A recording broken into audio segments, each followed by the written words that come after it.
Hello, hola, welcome to Oye Dimelo Cinema Club. My name is Don Dino, and I'll be the host for tonight's review of Brazil, the 1985 Terry Gilliam film. It's got a cast that he has a bunch of regular players in his movies.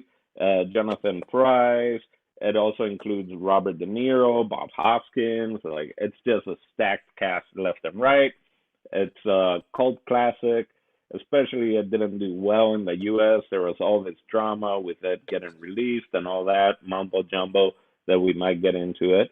But tonight I have a few people with me. We have Steve Des, Jason Eccles, Yo, and yo, yo, yo, yo, yo, yo. Thor, aka Chris.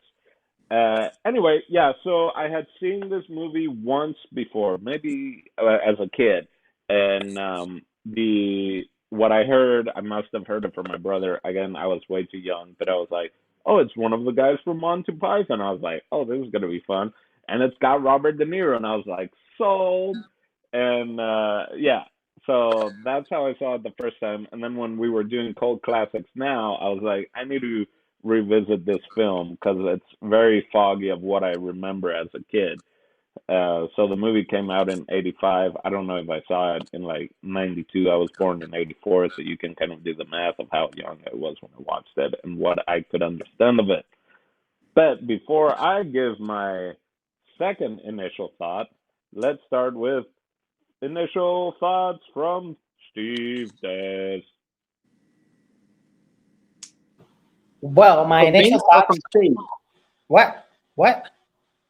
From me or from Steve? Whose initial No, thought? me. Oh, okay, sorry.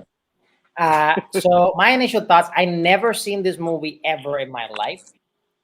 I think I've heard of the movie because of some cinema club chatter in the past. Possibly, that's the only way that I can think of. That maybe Jason mentioned it or somebody did, and definitely not what I expected from a movie called Brazil. Um, and definitely I have to rewatch this movie. Why? Because while I was watching it, I was doing some other stuff as well, so I missed a lot of things. And once you sent me on the private cinema club chat, the little clip of the video of the two guys, I don't know their names, criticizing the movie, I honestly felt like their opinion was valid at first because that's how I was feeling the first half of the movie. I felt like the first half of the movie, it really caught me off guard because, especially at the very beginning, like the first, I don't know, 5-10 minutes of the movie, I'm just like setting stuff up, like I'm just like getting ready. And all of a sudden, there's like explosions and like SWAT teams coming and invading. And I had the volume like really loud in my sound system, and it scared the heck out of me. And because of I don't watch previews. I don't like to even read the plot, nothing about the movie. But before watching the movie, just so I get in the mental state, because I knew it wasn't going to be a pretty film about Brazil necessarily. I saw like not well, I guess you can say clips or like little things, and they were like, things of like the lady getting her face turned up and like all this stuff, like very THX movie type style. And I was just like already in the mental time frame before watching the movie of like, I'm not gonna like this movie.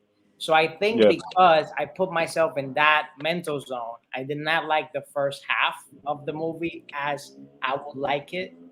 And then later, watching that clip that you sent while I was watching the movie, I saw that it's a Monty Python film. So for those type of films, you really have to pay attention because there's like so much getting thrown at you. And yeah, my initial thoughts, it was a lot for me. The first viewing, I definitely need to rewatch this movie again with more attention. That's my initial thoughts. nice. All right. It was Cisco and Ebert, or is that Ebert and Cisco? I forget what. Cisco and Ebert, yeah. Cisco and Ebert. Yeah, that's the clip that I found of them talking about it. And we might go into that a little bit later as well. Yeah, let's just go down the square there to Senor Chris. What were your? Is this the first time you watched it? And if not, what were your thoughts about it? So I saw it. I used to work at a West Coast Video when I was like 18 years old, and I started watching movies that were on shelves of like people that were local and that like told me about movies. So I watched it, but I didn't remember it at all. I just remembered certain things. I remember De Niro doing that thing with the long, tool as he was opening the door. I do love some other Terry Gilliam movies. I love like Fear and Loathing is a good one, but as a kid, I loved Time Bandits, and I loved The Adventures of Baron Munchausen, which is another crazy one. It has like Robin Williams as like a small character in that. So I was ready for the aspect of like bizarreness. It is a really bizarre movie, but that's all on purpose. So everything that happened for me in this movie, I knew, especially going like dystopian wise, I knew it was going to be interesting camera angles and things like that, because he does that in all his movies, that you feel uncomfortable as you're watching his movies. And I think that's what you're kind of getting at. That was his goal, Steve, when he made you uncomfortable here. I think that's how Terry Gilliam frames all of his movies, and he makes a movie like every 5 years or so, I feel like, and that always have some kind of bizarre, and then like led to me like Tim Burton style later. Tim Burton, I always think of Tim Burton in that same ilk. There's but I actually crossover. It. Yeah, it is. There's crossover of his like art directors and people that did movies with Terry that then ended up doing Tim Burton, Batman, and all that, and they reused even certain like silos and stuff where they filmed kind of the torture area. They ended up using that for Batman's cave in Batman 1989, and so I was also reading up on that, of how a lot of his crew or people that he has worked with Tim Burton and all these other movies that were kind of used stuff from this movie in one way or another. I feel like the entire time you're watching this movie, it's constantly your brain is going like, that reminds me of this. Like whether it's something before it or something after it. I feel like there's so many references that you like tie into other movies too. So that's my initial impression. Nice. Mr. Eccles. Yo. This is my first time seeing this film. Steve, you might remember it because I have brought it up in Cinema Club before. It was one of my other picks, my alternate picks that the group did not pick. So we didn't end up seeing this guy. So this has been on my list for a long time. I've wanted to see it for years and years and years, and just kind of always evasive, So this was great to watch it. I did really like it. Right away, it gave me Monty Python vibes, but like cool, dark 80 vibes, like you said, Tim Burton type stuff. And it feels like a Monty Python movie if a Monty Python movie was made in dystopian 80s, and it's cool. I think I like it a lot. There's like the costumes, the colors, the sets, the designs. Like, honestly, one of the coolest chase scenes I've seen in a movie. And it's weird and it's simple and it's not like they're shooting it like from the top of the car, but really it's not the top of the car. It's like a fake set. It's beautiful. A lot of that, inside out stuff. It's just cool directing, cool ideas. Like when the train conductor's playing with the little miniature world or whatever he's doing, and the camera is like kind of moving through there like it's the town. Yeah. Like just the intertwining of worlds and whatnot with this thing. All the different characters. There's a lot going on with this movie. They're throwing a lot of stuff at you, and it's just like it's like a great play. Honestly, it's just like all these characters are so committed to their world that they're in, and it's one unified space. You know what I mean? Like it's really cool in that way. I can see why it's a cult movie. It's dark. You know what I mean? It's dystopian. It's got a lot of weirdness that most audiences are like, this is too weird for me. But generally, this film will always find a place with people, I think. And resonate, and then also some of the social issues, in it, like that they're trying to like push out there. That stuff's still prevalent today. So sure. I would say, yeah. No, I said for sure. Yeah, I really liked the movie. That's my first impression of the thing, and I got to be completely honest with you. I was watching it up until now, and I still have like 40 minutes left of the movie. I think almost 40 minutes, like 38 minutes. So I didn't even see the end of it. I don't know how this thing ends. Interesting. So maybe when we talk about the whole releasing of the movie in the U.S., you might watching the end of it might get a little different view of it once we Oh, that's talk about interesting. all that.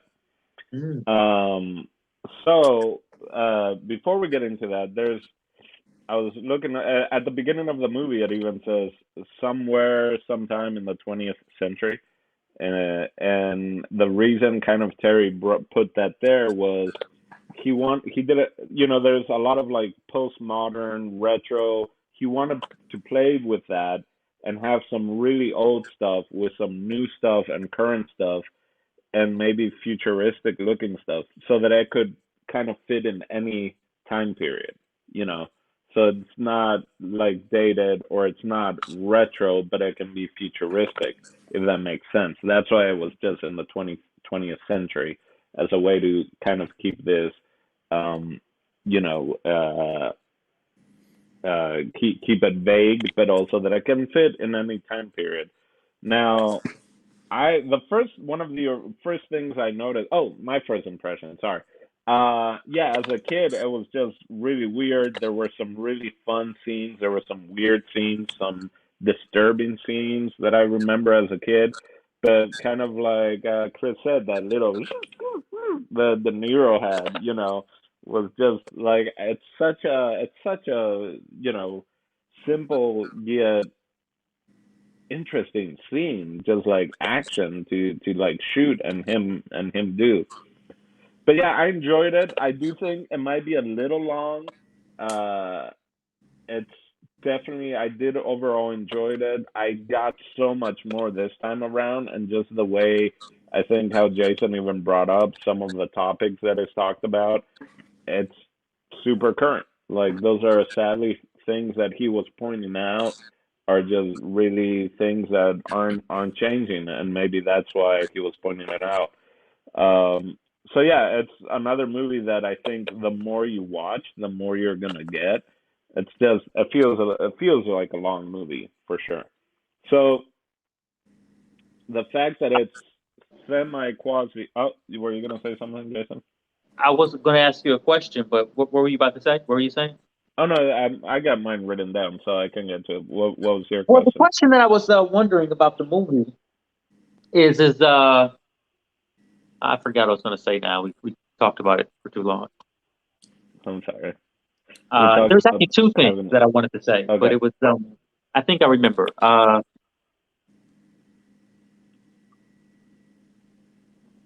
Is this a movie for kids? I don't know what the rating is on it, but it feels like a kids movie for adults in the 80s. Well, it's rated R. So Okay, so it's not a kids movie. no. Which this is an interesting rated R movie. There's like Yeah. fantasy cutbacks and action scenes, and it seems like it's almost built for kids in a way. Well, it has a very Batman Returns also kind of vibe, you know, like very carnival-y. The penguin, it's dark. You know that the Did penguin Tim like Burton shoot. work on this? No, he didn't. But that's what I was saying. That people that worked in the art department in this movie ended up Yes. working with Tim Burton a lot. Oh, okay. I So can see that totally. Yeah, if I was Tim Burton, I would absolutely want to work with these people. Are you kidding me? yeah, They would build my but worlds, and they did. yeah. What I do wanna just because it was the first thing I noticed, and maybe if people start watching it or whatever, we can start this way. Are there anytime there's something that's kind of dystopian or futuristic, and it's like, oh, what did Back to the Future get right? Right? Like, what did this movie get right of the future? Are Yeah. there any things that you guys noticed that from like 1985 that they put in the film that is like, oh, that's this, or that's something that a bit of technology that we're actually using? Steve? Yeah, old ladies getting plastic surgery to attract young boys. Yeah, for sure. Or and just the whole image thing of wanting to be younger and younger. Um, the one I thought was him waking up and everything is kind of automated, right? And like for a long time, you can actually set an alarm for the coffee pot and all that, and it'll start brewing it. But we're now on a complete other level. Like your house is connected to Alexa or whatever, and like I had like toast being made, I had the coffee, but clearly that's like you can see like shit's already fucked up because he was late, it was off, and then it just wasn't working. So The it kind of toast fell. that kind of lays the groundwork of like, oh, this is modern yet not quite all there. Steve? I was gonna say also making you sign contracts without reading them. Yeah. So That much happened. paperwork. Anyone Yeah, else that was pretty notice? wild. Yeah, the information flow, like those pieces of paper that were going through the air ducts and all, like that was all information, right? And like collecting information on people to me. Like, Oh, is how that these what was guys- going through the air ducts in I everyone's think so. home? I think Oh so. shit, that's the internet? I think Kind so. of. So I think that's what they were getting at. he ends up talking about a few different things I saw Terry Gilliam talk about. But one is his biggest thing was bureaucracy. Just like the amount of bureaucracy that it was going on in '85, and now even today, it's like this is a receipt for your husband, and this is a receipt for me for the receipt that I gave you, type of thing, right? And yeah, just like sign this type of thing that is more and more prevalent. And don't read it. There's just too much. Just sign it. Uh, so there's definitely that. And then he was talking about like the design concepts and all that of the air ducts and like breaking through the wall a lot. His whole thing was of trying to open people's eyes and just the fact that almost like no one pays attention to what's in our walls, right? And just like there's so much in our where we live around us, and no one cares. No one really sees what's there. So he just wanted everything, like all the guts of everything coming, left and right. And that's kind of what, in part the air dust and everything. It's just like, what if we saw what everything is kind of hidden behind the walls type of thing. So you see kind of the chaos and stuff like that. Yeah, I feel like he doesn't spare, like, I feel like he doesn't spend a ton of money on the sets, but I think that's on purpose. Like, I think he purposely designs sets, or it seems that way, that they look kind of not super expensive. Like when the eyeball would come and look at it, it looked purposely disjointed, and the toast catcher did not look, it looked primitive, so Yeah. that to me is another big thing that he does. Like, he's just is bizarre, so he wants to make you as uncomfortable as possible when at least that's how it feels when you're watching But his you know movies. what? He got the thing right. Yeah. The surveillance of the eyeballs and whatnot. Mhm. I mean, I think he gets that right. Like drones. I mean, basically, that was a drone, like watching people. Yeah. You know? And at one point, I don't know if it was a full on screen or if it was like the mirror and the mirror was positioned to the screen. But dude's in the bathtub and he's watching the little screen, right? And all this, so I mean, everything was small screens, which that was just him kind of having fun with it. But that to me, I was like, oh, there's a screen everywhere. Everyone at that workplace was trying to like, when the boss isn't looking, like, oh shit, let me look at this video, right? Let me look at this kind of thing. And one of the biggest things I remember was just how wacky it was that they had such tiny screens, but then they had the magnifying glass, in front of it. And in one of the things that I saw Terry Gilliam talk about it, he was like that, people think that they had this huge kind of concept going in of what it was going to be. And he's like, well, for instance, for the computer stuff, we got like one of the first typing, I forget what a typing computer thing, and they got it, and he was like, it just looked too clean. So let's take all the casing apart, and then let's find the smallest screen that we could find. And he was like, but now it was too small. And then he was like, oh, there's this magnifying thing. So they got this crazy look that I think is very what a lot of people might remember of the movie, of just like you have all this technology but you have this like magnifying uh screen in front of it, And that all comes from them just having a idea, breaking it down, and then adding it until like it seems like it's there. And he said that was a lot of how he does the artistic part and sets and everything, and with the people that he worked with was kind of like we have this initial idea, but as we start setting up, it like kind of evolves into something else. I think he spends And time with the police state too. Like, you know, he Yeah. does. Man, there's a scene where he's Jonathan Pryce is running after her in the truck, and there's like a woman walking her dog. I don't know if you guys have caught this at all, dude. The dog turns around, it's like a little pug, and has tape over its asshole. Mhm. So like for example, things like that, those were things that I didn't notice while watching the movie. But then when I went back just to like recap certain scenes or whatever, I noticed that. Mhm. And I was like, oh, because when I heard, oh, it's Monty Python on that video, I went like a little back and I was like, oh yeah, like it has all these elements. Now it makes sense that it's a Monty Python film. Because at first I'm just seeing it like, what is this weird? I'm trying to like figure out the world. Like, what is this Yeah. weird dystopian thing? And yeah. And it kind of makes sense because she was yelling at him for like literally littering or like throwing all the stuff, and it's like, who are you, lady? And then it's like, oh shit, she even fucking tapes Plugs up up her butt. her Yeah, dog's her dog. butthole. Like, Did you Now- notice that all the main characters had all the leaders had double N's as well? Like that was on purpose. double M. Like their last names, like there's a guy named Warren and he had a double N, and there's a guy named Oh. like Kurtzman and he had a double N, and I was like, I think they're going for like an Eichmann style, you know, like there's a lot of double N's on the ends of a lot of people's names, and at this time, you know, like I was wondering, you know, in Great Britain, I don't know what it was like for Terry Gilliam at the time, but there may be some references to that as well.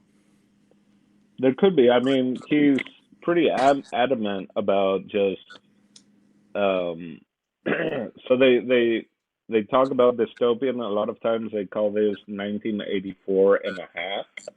You know, but he has even talked about how this is a documentary of the, you know, because of he's talked about how there were a lot of terrorist attacks back in the day. You know, that's where he got that, and I think that just shows how we got desensitized to certain things, right? Like back then, right? And the idea that we can talk about the main character kind of starting to open up. He was fine, just like, I don't need a promotion, whatever. But once he starts kind of going down this rabbit hole, at first, the first time he's around the terrorist attack and explosion, he doesn't like blink an eye. But as he starts unraveling what's going on, then he's like, oh, I need to go help these injured people. And like the major domo or whoever is in charge of the restaurant is like, this kind of stuff never happens at our place. And I feel like so many countries for so long, that's the kind of thing, right? I mean, that's a thing for a long time. The U.S. like, we don't have terrorist attacks in this country, right? And then, you know, once 9/11 and all that kind of started happening, but that was kind of the time period Terry Gilliam talked about in the 80s about that. And then just the fact that he saw somewhere that in Latin America, I guess, they were when you were taken in prisoner, they would charge you for like the time you were in and stuff like that. So you'd be responsible to have to pay all that. So that's where that comes in play later on, where it's like, just confess, do it early. This could really screw your, this could really screw your Credit. your credit score, Yeah. basically. So there's all those kind of things that he was taken from that time period, but a lot of it is still, you know, an actual kind of thing that's happening. What are other things that you notice that are similar? I know I talked a little bit of the technology. Did you guys pick up anything else that it's like, oh shit, we do that thing now, or this has become a thing? Another example I kind of saw was in the restaurant where the foods are just pictures and you should just say number. It felt very Instagrammy to me, of Mhm. just like everyone taking pictures of food and what it should be and look like. but then in reality, it's like it was just like blobs. Yeah. So, yeah, I Yeah, don't know if you guys. no, I picked up on that. I thought that was pretty weird. I'm like, that mush system of food, so it's probably not even real food, gives me that Soylent vibe, dystopian type of deal. Like, it's clearly not the food they're eating, because if there was delicious salmon to eat, they'd be eating it. But instead, they're eating something that probably has salmon essence or artificial flavoring, but it's probably some weird, like, Soylent type of mush, you know? And then they're eating, oh yeah, this tastes like salmon. And maybe it tastes exactly like salmon, I don't know, but that ain't right. That's Yeah. not right that people eat like that. So that's not a good future. Yeah. I mean, maybe it has more nutrients in it or something, and it makes us like stronger and be able to live like 40, 50 more years. I don't know what's in that food. I'm just saying is I think we should eat regular food. So that's like a Well, bad future. I was also thinking that maybe there in the 80s it started like this is a deconstructed veal on the whatever, a foie gras, or like that's become a whole thing. And even so, like now with all the cooking shows, it's like this is my blah blah blah, and it's 3 course meal, and it's like one little dish with like the squirt of like seasoning on the side, and it's like it's a deconstructed lamb roast on, but so I had those kind of vibes, of just like let's take everything away from what kind of is actual real, and that a lot of the movie was doing that, of just paperwork, everything, and nothing is really real. Um, so next thing I want to get into are characters, and there's so many, and there's so like small characters that you like blink and miss of like the actors. There are also just some great lines, uh you know so I'd like to hear if you guys have a favorite character, or just a favorite scene or interaction between characters, because they're definitely, I think that one of the biggest strengths in this movies are just kind of like the character actors and the scenes themselves. Like it might be a little confusing and long, but like almost individually, any of the scenes you can take out can be some sort of a film study of like, look at this scene work, look at this acting, look at this composition. Almost any scene, if you think about it, has some value in it of just film work and acting and all that. Yeah, for sure. I was surprised how little Robert De Niro was in it. I didn't feel like he was in the movie all that much. No. He comes back in the end for a little while, but he's in that very first scene. I feel like we lose him for an hour. I know the movie was long, but I feel like he was gone for a long time. So that's what, as a little kid, I felt robbed for that, because I was like, he's only in the movie like 5 minutes. Yeah. But that apparently, just the De Niro part apparently came out from Terry Gilliam having a producer that worked on his previous movie, that worked on De Niro's previous movie, I guess. And I forget what movie it was that De Niro was in before that. But they were like huge De Niro fans, and was like, oh man, maybe you can ask it.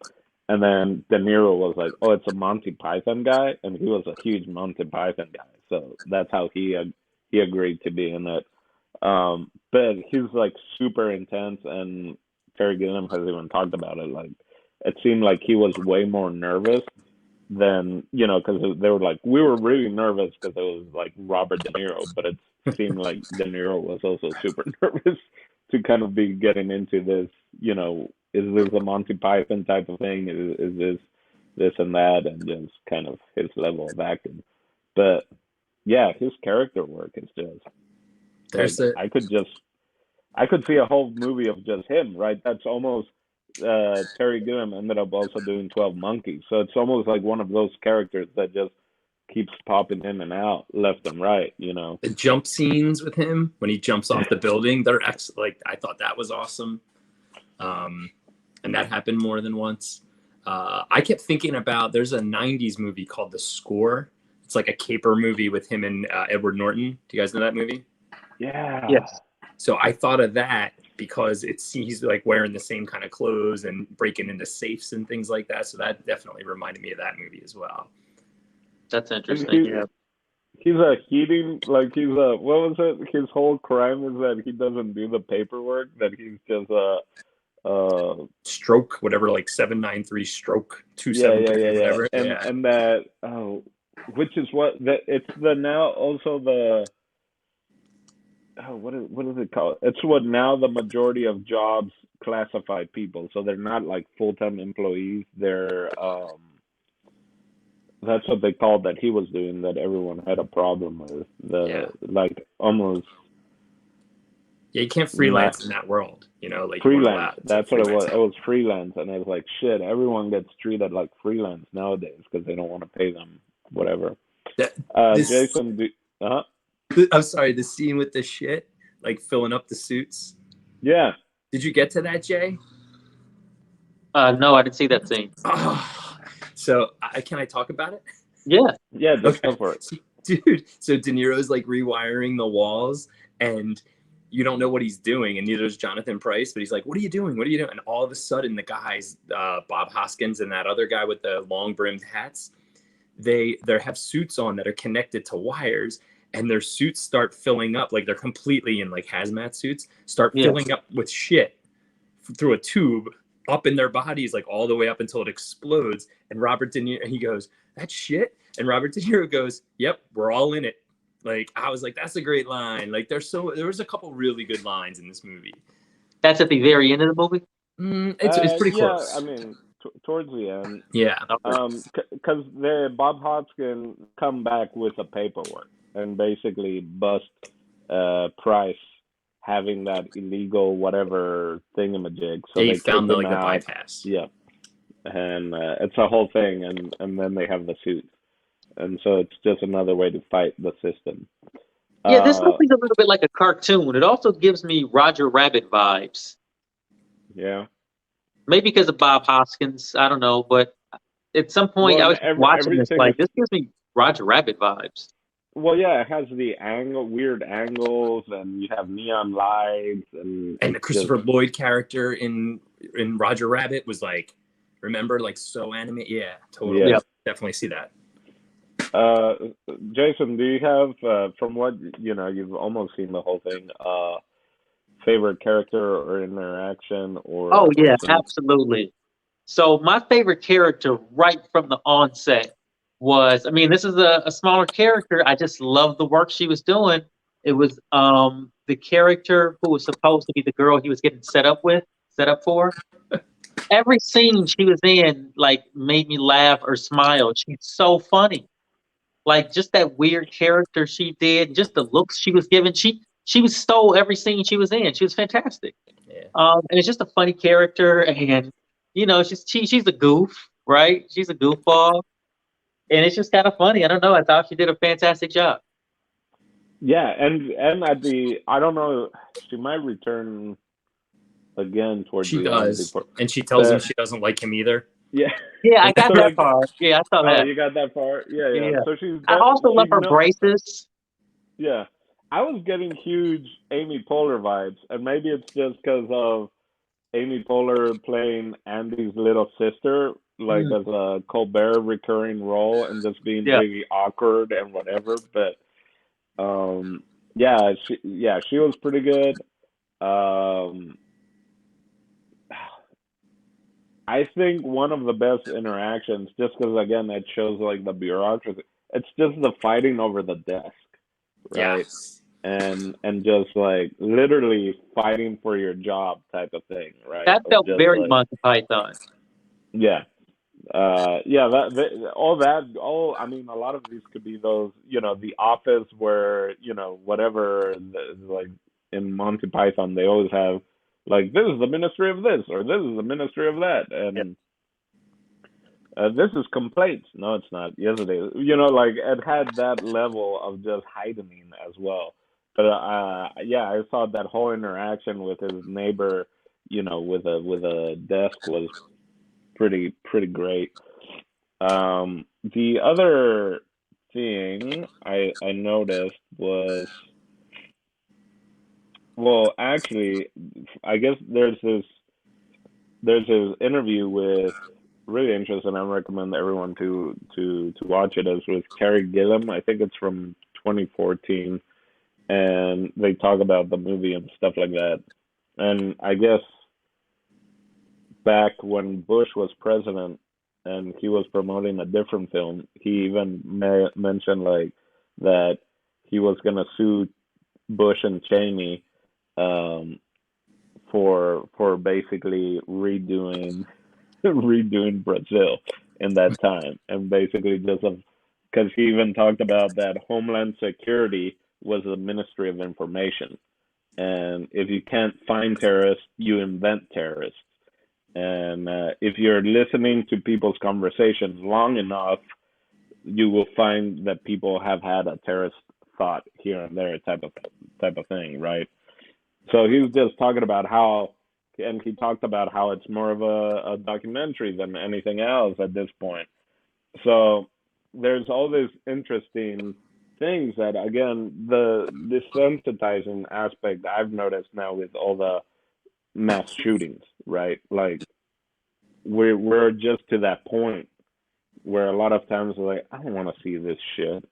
I don't want to read this. I don't want to see kids being. I don't want to see people at a church. But it just becomes this thing where people are able to just kind of separate, this tragedy and just like horror, and just go on by their day by day type of thing. So that's something that I noticed this time watching it as an adult. Chris, I don't know if you noticed certain things. You didn't remember much as a kid, No. or when you were younger. Did anyone else notice certain things that are like, oh, hits a little too close to home, or this illustrates what's going on? Yeah, I think every time that he made you comfortable in the movie, like when Jay was saying before about the old man with the silos that were, and you thought it was one thing, but it was way further, much smaller. And same thing, there's a scene where there's like a house and this guy walks out of a house, and all of a sudden the house actually is just a part of a construction site where there's like fire going on in the background. So I think the whole idea of the movie is like trying to keep you, again, off balance. And so I kind of feel like that's like social media right now, right? So you're on Twitter, you're reading about, there's all kinds of videos about, is the government setting up a thing where they're going to have projection of alien ships, and things, there's all these things depending on what kind of Twitter feed you visit and what's going on. But I feel like that was like a play on people thinking things are one thing, and then social media can pull it in 19 different directions for me. For sure. I also don't think this is a movie that you should watch if you're not in a good headspace. I would agree with that. Yeah, if you're not in a good headspace, I feel like this is a movie that would, and I'm wondering, Steve, I think, if you're you were saying before, it felt like a little too bizarre, but also it's a lot at, what we think about the government and all, like that definitely could lead you down the road too if you're not in a good headspace at the moment when you're watching it, as you said before. What's funny is that the language too, they throw the word terrorist out a lot. Like, I just don't remember that word being used a lot in my life, until like maybe 2001. And you heard terrorist all the time. Maybe I was too young, I don't know, but I just feel like I rarely ever heard that word. So it's kind of cool to hear it in a movie like this from '85, and they're using it a lot. Everybody's a terrorist. And it's funny because even the guy who's having the transformation, the main character, he's becoming an actual terrorist, right? And he's still dogging other people, like snide comments about you, terrorists, kind of, you know what I mean? Like this rich upper social class, and then everybody else is like really poor at the bottom. And, those are things that are painted pretty in our face. Yeah, man, there's some stuff happening in this movie. There's a lot being said. Well, that's, in the late 70s, early 80s, that's when there were a lot of kidnapping, hijacking of planes. and that kind of terrorism. So yeah, it's interesting that kind of, I guess, wasn't our vernacular there for a while, or not as much in the 90s. But then, yeah, once at this point, everyone's terrorists again, right? There's homegrown terrorism. There's this terrorism. There's that terrorism. Um, that's a thing. I don't know if you guys noticed when he went to go try to give the check. I mean, all of that bureaucracy is just, there's so much there of just like no one wants to admit that they're wrong, right? And Or like get it caught. comes literally a bug in the system, a bug in the computer, because a fly literally falls into the machine and creates the error, and that's a bug. So that's kind of a bug in the machine, a bug in the system. I thought that, that's a clever little play right there. But when he's going, so no one goes, well, the guy was like, I didn't make the mistake. They made the mistake. They brought the wrong guy. I accepted the guy thinking that it was Tuttle, but it was Buttle. So I just accepted the guy thinking it was, like that whole thing. The Like, mistake was just a typo, right? yeah. It was a fly flew into the typewriter. Typewriter? Yeah. And But the typo changed the name. Right. Yeah. Correct. But just the idea, like that to me is what politics is, what everyone just tries to pass on the blame. Like, I did my part right. They messed up. And like, I don't want to send this check out, because if I send this check out, it means that we messed up. But when he's there, all the kids are playing like they have like fake guns and stuff, and they like got people up against the wall, and they're just like imitating the kind of almost police state and stuff like that. And it's just it just goes to show of just like, you see something enough times or whatever, you're gonna kind of start Role play. imitating it as, yeah, role play. Um, and I thought that was huge for that Terry Gilliam was doing that. So we're talked a little bit about the dream sequences. So just to go into it, another thing that apparently inspired Terry Gilliam to do this movie was he was somewhere in Wales, and it was really cold. It was like really gloomy, and I guess he saw some worker somewhere and was on a break, and he could hear from his radio that Brazil was playing, or that that kind of bossa nova, whatever. And so he was like, wow, like all the middle of nowhere in Wales, there's someone on their break just listening to this music from Brazil, and just like, oh, what you think of Brazil, right? That's the thing that everyone's like, oh, a Brazil movie? Yeah, I'll watch that. And then it's nothing like Brazil, right? Yeah, I'm It's like, just the weird. only thing Brazilian of this film is the music. Like some music, not even all Yeah. the music, some music. It had like so a yeah, Django so Reinhardt feel, Yeah. like the music. which I know she's been really popular now. I haven't seen the Stranger Things, but Kate Bush also apparently did a cover of Brazil that was supposed to be in the film, and for whatever reason, it didn't make it in. Does anybody know why it was named Brazil? Just because of that? Yeah, he wanted it to be like a paradise, like that people are just trying to, in their dreams, escape to this paradise. That's it. It's as simple as that. Brazil, everyone thinks automatically beaches, just banana thongs and beautiful. caipirinhas, Yeah. So that's the only reason that this kind of guy and his escape and everything is it's this music. So with Now, that, quick thing. Quick little bit side note, very quick tangent. If you were to put another name to this movie, what would it be? oh,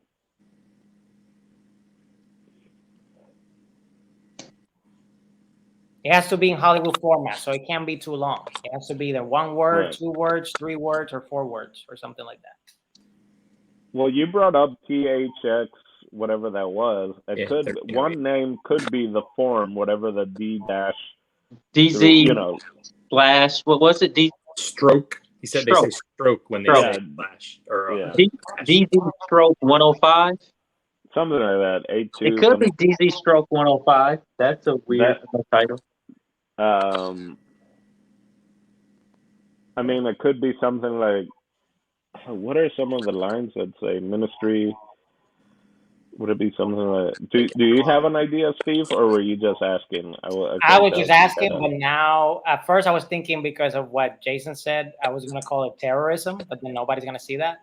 And then I was, and then I thought of the war on you. Okay. The War on You. Because to me, still like Brazil, like I don't know. It should have had to me, at least to me, it should have had another name. Yeah. You know, when I first heard about this movie, I always just kind of assumed it was this kind of movie in Brazil with maybe Brazilian people. But then also there's Robert De Niro in it. You know what I mean? Like that's Yeah. all I knew about this thing. I was for sure it happened in Brazil though. I mean, like, before I like read the synopsis. Yeah, what was the name of the movie that we watched from Brazil, from actual Brazil? The Well, there's City of God. We didn't watch that. The We didn't watch the black Black dude, Black Orpheus? Black Orpheus. Black Orpheus. So I thought it was gonna be like a Black Orpheus with like plastic surgery involved. Okay. Okay. At the very beginning of the movie, I thought it was like the Hudsucker proxy. Did you guys ever see that by the Coen Yes. brothers? Yes, I was thinking that too. I was thinking this thing is giving me Hudsucker proxy vibes for sure. I love that movie. I Straight movie. absolutely love that movie. Yeah. That also had some Jacob's Ladder elements to it, like that Tim Robbins movie where he's coming back from the war. There's a bunch. All throughout the movie, I kept thinking like, this reminds me of this. I said that earlier. It really, really did happen a ton of times. Yeah, some of that camera work in the very beginning with them going through the workplace, and it's just like miles and miles of the same really thing happening. fast. Yep. Yeah, that was I like. It went on just like a little bit longer than it should have, but then I started thinking the choreography for this camera work is incredible. Yeah. So that's another thing. I definitely thank you for bringing it up because I wanted to bring it up. I honestly thought the shots that they had, like either multiple people in the scene, like a big ensemble, or just like a lot of things going on object wise and things like that. Like when the main character and his love lady, taxi driver girl, like are making love, like all that stuff choreography wise and like cinematography wise was amazing. Dude, her line was like, he was like, "Don't worry, I killed you." And she goes, "Care for a little necrophilia." That's how she hits on him, and that's how they end up in bed together. Like, that's so funny. I would say, you're right, yeah, man, that changed it. The scenes are packed with the scenes are packed with things in the background. It's almost hard to look at the screen. This thing is quite the artistic effort, all things considered. There's a lot to be accountable for in a movie like this. Yeah, I don't know. It's weird to think because I think just having the title Brazil is strictly to throw you off, to throw people off, right? I think that's, and so much of this movie is that, right? Giving you, I mean, there's the one highway even where all the billboards are like scenery and stuff like that, but then you see, and it's all this kind of wasteland, everywhere else.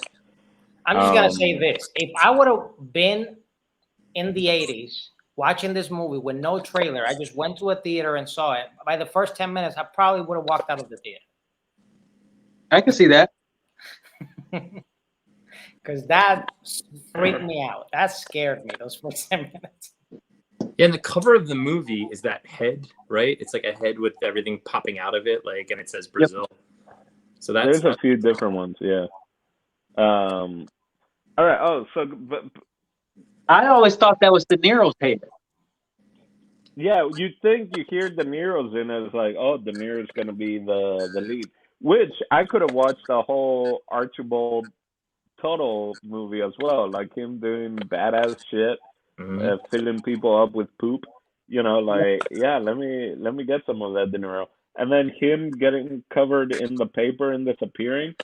Literally, like he was fighting against having to fill out paper, and he gets engulfed by paper. to where he disintegrates. So, So did Jason see that yet? Because that is yeah, his did you killer get to scene. that? Yeah. I don't think I saw that. That must be right at the end. It's really Yeah, good. That's a good scene. So I want to get to what is dream and what is reality, and then at what point has it just become dream, right? Especially with the end, and this, is going to give it away to Jason, but and just to, I guess, bring up there were, yeah. So I'll get into this really quick. There was a issue because it was financed by Universal and by Fox, 20th Century Fox, and I believe Fox had the rights for the international rights, and Universal had it for the U.S. And the president at Universal, I guess at the time, they did not like the ending. They didn't like how dark it was, and they wanted a happier ending, which is they wanted to cut the movie kind of like how the movie seems like it ends, where it's kind of like this rosy finish. They settle down, whatever you want to call it, and then but the movie continues. Spoiler alert, Jason. But it gets dark again, and shit goes south pretty quick. So Terry Gilliam and the Universal head honcho, they were, in fights, and they were refusing to release the movie in the U.S. So then he started sending the movie to just under the table to the different festivals and all that, and won awards. And so then after it won awards and everything, he even put out a full page ad on like New York Times and all that to the president of Universal. Hey, when are you going to release my movie?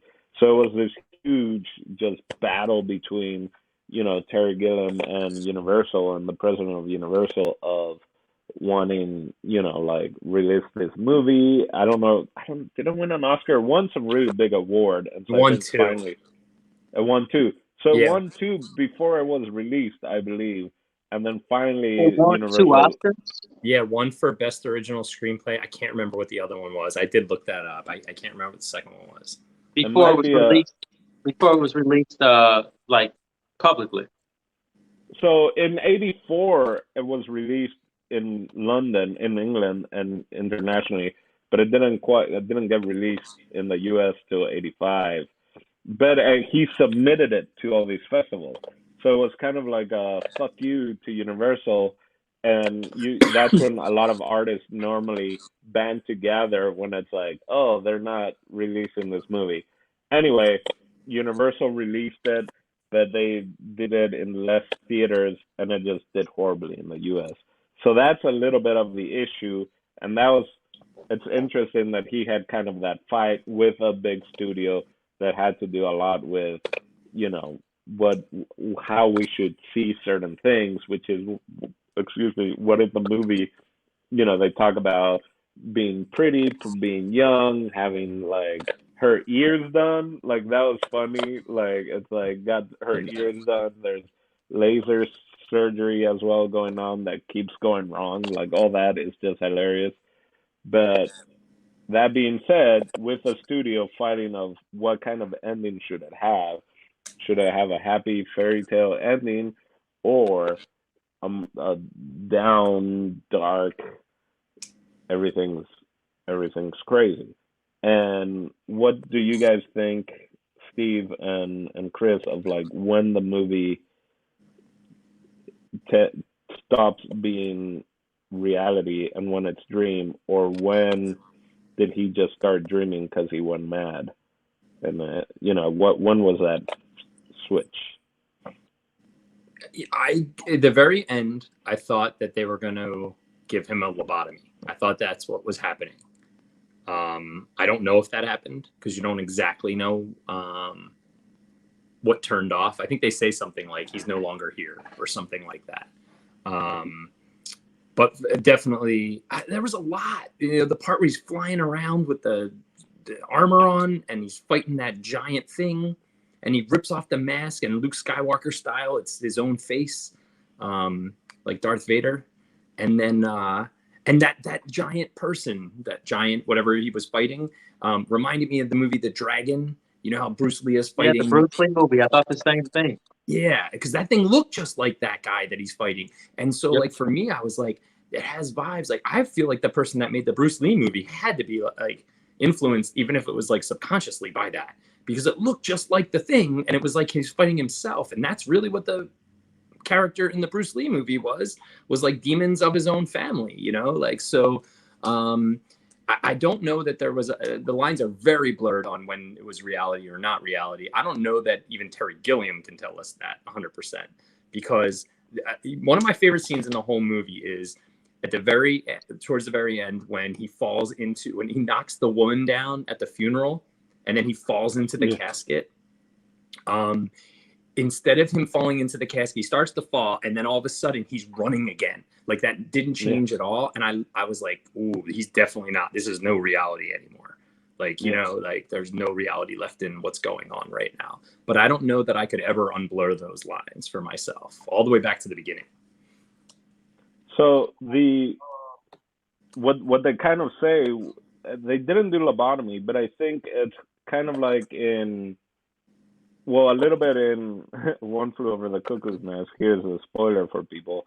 The only way to free him is, you know, they kind of end up killing him because of the lobotomy.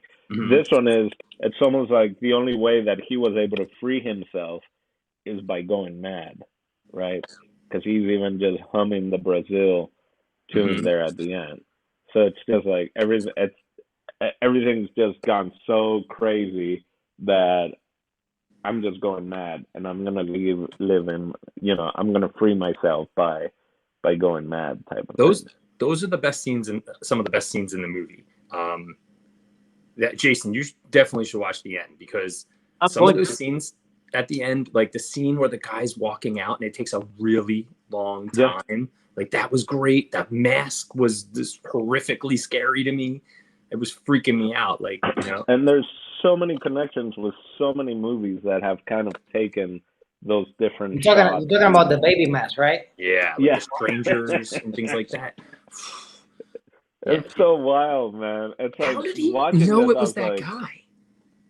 Which guy? How did he know that it was Michael Palin in the mask immediately?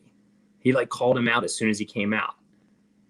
Because he knew that he knew from talking to him earlier that it was him. Remember? That was his role. Yeah. Because he was in the office with the bloodied up thing. Oh, that's right. And he knew that was his job, right? That he was. And that interaction as well is just such a great. All the little tools one at a time, and he's trying to figure out which one to use. And there was something else with him that I just thought was so creepy. I mean, such a creepy guy anyway, of, you know, the friend. I mean, there's, you know, you can tell like something's off with him, like he's douchey from the kind of get-go. But yeah, the amount of violence, there's way more violence in this than I remember there being. That's where you're getting the R from, man. There's a couple curse words, but there's no nudity, except like she's wearing like a sheer dress at one point. It has to be the violence that pushed this. There's a lot of blood. There's scenes with like a ton of blood. Dude, the baby gets shot in the head. Spoiler alert. Yeah. And they did a really good job though of the torture part. When you find out the very last scene, they only show a little bit of blood on his hand. You remember? They didn't make his face all bashed up and stuff. I thought that was really good too.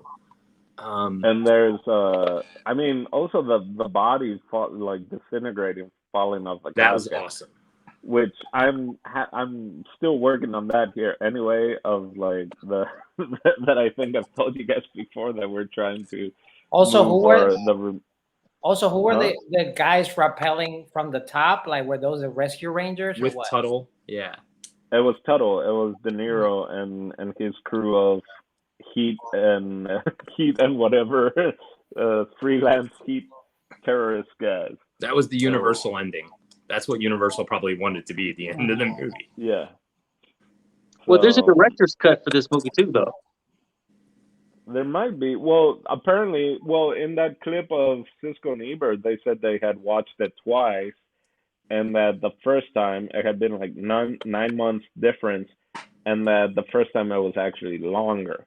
And so I guess one of the things with the studio and all that, I think, was cutting it down. So I can't even imagine what else. And who the younger guy, I forget who said Cisco. He was like, I kind of enjoyed it more the second time, just because I kind of already knew, and it was easier for me to follow the second time around, and I kind of understood things a little bit more and was able to just enjoy it, which is interesting, right? That there are some movies that more you watch, the more you might like. But yeah, there's just a lot. Let's see if anyone else have anything they want to bring up before final thoughts. You know, the terrorist, we were talking the terrorist angle before. I wonder if part of that was that, you know, we're so ethnocentric, you can't help it, you just are. So for us, terrorism wasn't a thing, but in England, you're dealing with like IRA bombings at that time. I didn't even think of that. So for them, he brought that up in the interviews for sure. Yeah, because he's very, he's very obviously all the Monty Python, characters are very, and the other one thing I want to bring up before is Michael Palin's character compared to A Fish Called Wanda that we watched a couple weeks ago, where he plays the guy stuttering and everything. Just a really huge, couldn't be too farther apart people. A lot of range there.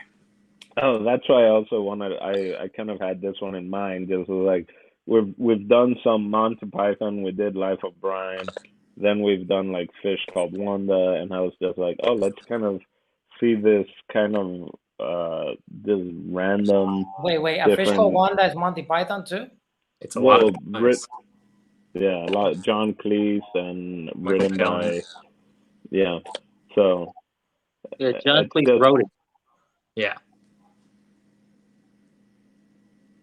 But it's just interesting seeing the different people from Monty Python, and when they kind of split off and do their own things or half work together still, but it's individual external projects, and how that they differ from each other, but then still almost have that little DNA that if you know, it's like, oh yeah, like I can see the Monty Python-esque in that.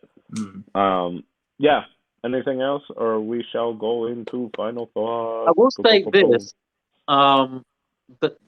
the lady who was driving the cab, the ingenue, if you will, that was probably the coolest cab truck I've ever seen in a movie ever. It was very Mad Max. Yeah. It was dope, but it was clean too, though. It was a really great car. I feel like I want that car. That was a full-on truck. Yeah, it's just beautiful. Like the art direction of it, I loved it. It was super dope. Not like the Sam car where it was like wrapped around his body completely. Yeah, that car is crazy. Like I'm like, are they driving go-karts in the future? Is that what's happening here? Basically, probably. Yeah, her car was a combination. Like it was kind of Mad Max, kind of Fifth Element, which also had what's his face in it, and there might have been artistic people also that did that. But her driving kind of reminded me of Bruce Willis in Fifth Element, right? Just kind of the cab inside and all that. Yeah. All right. Well, let's do some final thoughts. I'll start with you, Jason, since you're like a pre-final thought. So I want to see what, before you hear other final thoughts, what your that's a good idea. So final thought is, I do like this movie so far. Like I said, I got a little under 30 minutes left to complete it, but I'm gonna probably watch this again for sure. This isn't going to be the last time I view this movie because I think it's good. I think it needs to be, in the collection. There's a lot to appreciate in this thing. Who would I recommend this to? People who generally like film, people who like Monty Python, people who like weird 80s movies, people who like cult classics. That whole midnight movie audience crowd would dig this. This feels like the kind of movie that people probably like to trip on in some circles, I would imagine, because of just so much zaniness on the screen. So I don't know. There might be like some drug culture behind watching this thing. I bet. Uh, yeah, and it also seems like the kind of movie that like college kids will be into. They watch it with their friends and kind of dissect it in a group. I feel like that's the thing in college still, right? Hanging out in groups. But yeah, that's the crowd. That's the audience. I think that would really enjoy this thing. Nice. Steve, what about you? Like I mentioned before, that's why I enjoy Cinema Club, because we get to discuss movies from different perspectives and points of views, and because of it, I grown to appreciate more this movie. Definitely, I have to give it a second watch because, like I said, my first watch, I was busy doing a lot of stuff, and a lot of things caught me off guard and took me out and took me back in, and it was a lot. So I definitely would love for JP to be here because he's a Monty Python fan, so he would have said All right. great things about it and nitpick certain things. Um, but definitely would be a movie that I would. I don't know if I don't know who I would recommend this to, except like people that are really into cinema, really into Monty Python. I don't know if this is a movie I would just like casually bring on a date or something like that. Like, hey, let's watch this movie. They're gonna be like, you're so weird. Uh, but it is a movie that I will watch again, more than likely by myself. But I would recommend it to people that love Monty Python and love like weird dystopian type of films. Senor Chris?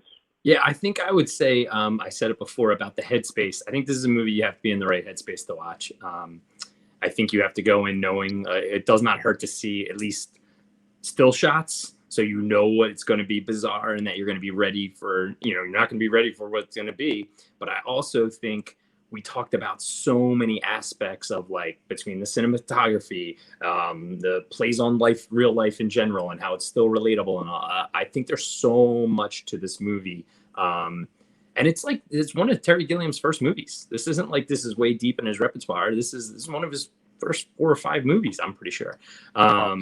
So I think that's if you're getting into Terry Gilliam, if you've seen anything else by him, I would imagine most college kids have probably seen Fear and Loathing if they've seen any of his movies. Sure. Right. And that's like a cult classic in itself. I feel like all his movies are kind of cult classic. 12 Monkeys. But for me personally, I think I would recommend it to people that I had talked about movies with before.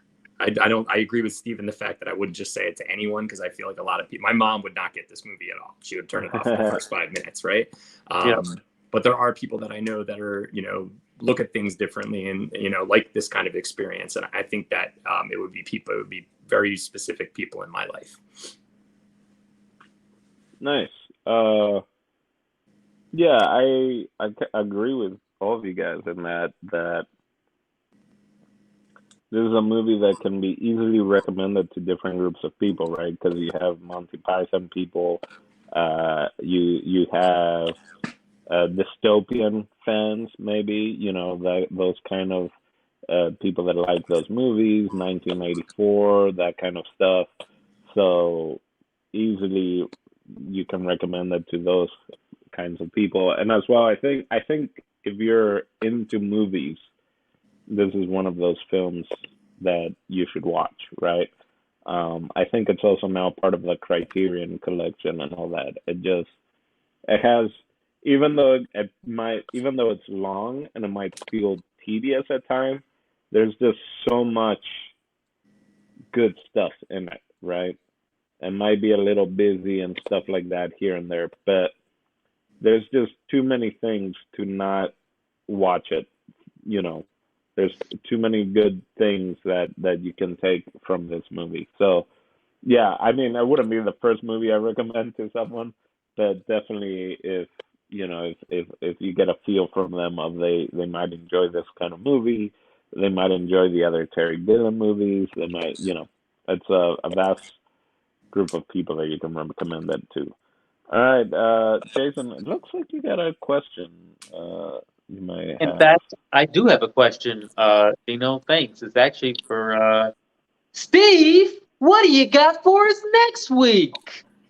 Next week. So we have officially done a full round of cult classic films. That means it's done. We're done with that. Classic season's over with, huh? And we're back to free for all. We get to pick whatever movie we want, however we want to do it. And it went away as fast as it came in, it felt like. Yeah, it came and went by. And now it is my turn for the next pick. And wait, is that our final call? Okay, so this is like the new season. What are we doing now?